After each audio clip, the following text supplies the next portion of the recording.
வணக்கம் நண்பா. பஜாஜ் கிட்ட இருந்து ஒரு புது தகவல் கிடைச்சிருக்கு.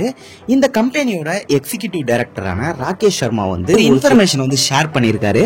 இதுல ரொம்ப டீடைல்டாலாம் வந்து சொல்லல. ஒரு புதுசா ஒரு வண்டி வந்து விட போறோம். அது இந்த ஃபைனான்சியல் இயர் 2026ல வந்து லான்ச் பண்ணிடுவோம். இது வந்து ஒரு 125 சிசி அப்படி இல்லைன்னா அதுக்கும் மேல இருக்கும் அப்படிங்கிற மாதிரி சொல்லியிருக்காரு. வண்டி வந்து நல்ல சூப்பராகவே இருக்கும் அப்படின்னு சொல்லியிருக்காரு. அதே மாதிரி மார்க்கெட்ல உள்ள எல்லா 125 சிசிக்கும் நல்ல காம்படிட்டிவ் கொடுக்கும் அப்படிங்கிற மாதிரி சொல்லியிருக்காரு. ஈவன் அவங்களோட வண்டியே இப்போ NS 125 இருக்கட்டும், N 125 இருக்கட்டும், இந்த மாதிரி வண்டிகள் எல்லாத்துக்குமே காம்படிட்டிவ் கொடுக்குற மாதிரி இருக்கும் அப்படிங்கிற மாதிரி சொல்லியிருக்காரு. பஜாஜ்ல ரீசெண்டா தான் பாத்தீங்க அப்படின்னா CT 125X வண்டி இருக்கு இல்லையா, அந்த வண்டியை வந்து டிஸ்கன்டினியூ பண்ணாங்க. ஒருவேளை அதை புதுசா மாத்தி விட போறாங்களா, அப்படி இல்லைன்னா ஏற்கனவே மார்க்கெட்ல இருந்தது இல்லையா நம்ம டிஸ்கவர், எல்லாருக்குமே ரொம்ப பிடிச்ச வண்டி அப்படின்னு சொல்லலாம், அந்த வண்டியை வந்து திரும்ப கொண்டு வரதுக்கு வாய்ப்புகள் இருக்கா அப்படிங்கிற மாதிரி நமக்கு ஓப்பன் கொஸ்டினா தான் நிறைய கொடுத்திருக்காரு. அதனால நம்ம எந்த வண்டி அப்படின்னு சொல்லிட்டு கண்டிப்பா முடிவு பண்ணவே முடியாது.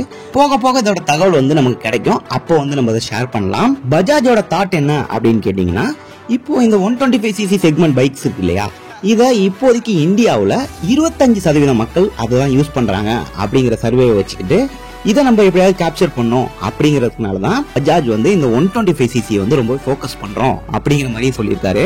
இதெல்லாம் தான் பாத்தீங்க அப்படின்னா நமக்கு கிடைச்ச தகவல். மேலும் ஏதாவது தகவல் கிடைச்சது அப்படின்னா நம்ம கண்டிப்பா ஷேர் பண்ணலாம்.